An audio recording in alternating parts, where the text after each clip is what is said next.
Tesalonianina voalohany toko 5:1-12 amin'ny anaran'i Jesosy manao hoe: mifalia mandrakariva, mivavaha ka aza mitsahatra, misaora amin'ny zavatra rehetra, fa izany no sitrapon'Andriamanitra ao amin'ny Jesosy Kristy ho anareo.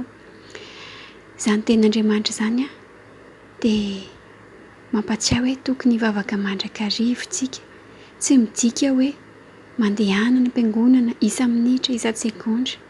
Mino aho fa tsy afaka anao an'izany tsika hoe isaky ny iray minitra tendeho any am-piangonana, fa kosa midika izany ten'Andriamanitra izany hoe mifandraisa tsy tapaka amin'Andriamanitra ianao. Tsy any amin'ny fotoam-bavaka ihany no mivavaka, fa isa-tsegondra eo amin'ny fiainana. Ahoana ary ny ahavitana izany ozy ianao? Miresaka amin'Andriamanitra foana, na inona ataontsika eo amin'ny fiainantsika. Miantso an Jesosy foana, ampio aho Jesosy amin'ity asako ity, ampio aho amin'ity fianarako ity. Ninona ataontsika dia tokony ataontsika amin'ny fo tahaka ny ho an'Andriamanitra, fa tsy ho an'olombelona. Raha mianatra tsika dia miresaka amin'ny Jesosy hoe ampio aho Jesosy ianao ity fianarana ity.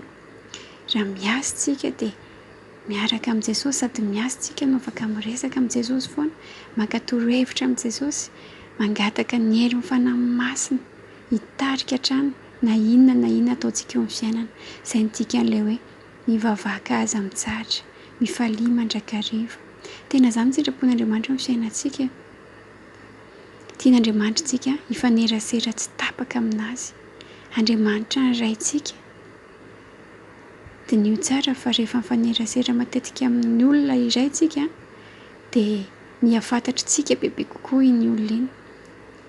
Fa tsika koa raha mifanerasera bebe kokoa amin'Andriamanitra dia mitombo fahafantarantsika an'Andriamanitra. Amen.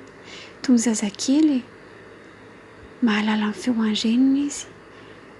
Raha zazakely tsy miaraka amin'ny reniny mihitsy dia ahoana moa ny ahafantaran'ny feo an-dreniny? Ahoana ny ahafantaran'ny fofony, ny fanaony?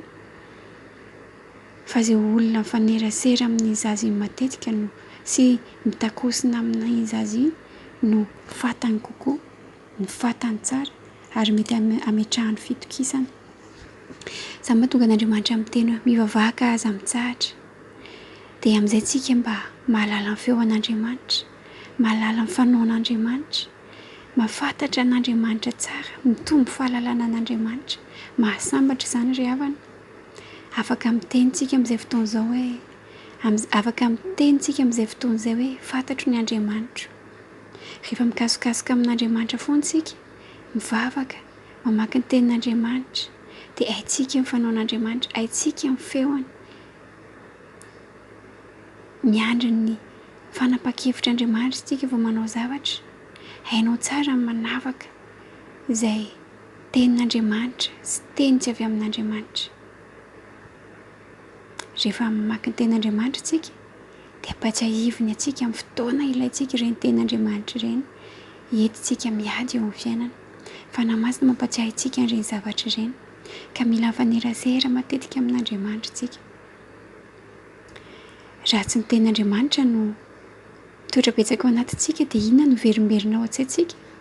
Sao dia sanatria teny ratsy, sao dia sanatria eritreri-dratsy, na teny reno tamin'ny namanao, na tamin'ny télé, tamin'ny telefona, fa mba tenin'Andriamanitra anie.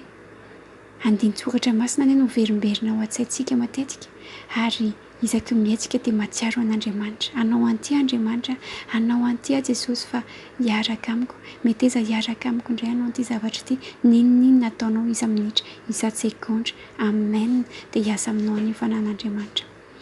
Dia mampahery anao mivavaha ka aza mitsahatra. Fa rehefa fantatrao tsara ny Andriamanitra ao dia atoky azy bebe kokoa ianao. Fa raha tsy ampy ho fatokisantsika an'Andriamanitra dia lasa mandeha anjamba antsika eo amin'ny fiainana. Tesalonianina voalohany toko 5:1-12 mifalia mandrakariva, mivavaha ka aza mitsahatra, misaora amin'ny zavatra rehetra, fa izany ny sitrapon'Andriamanitra ao amin'ny Kristy Jesosy ho anareo. Amen. Mirarosoa indrindra tompoko.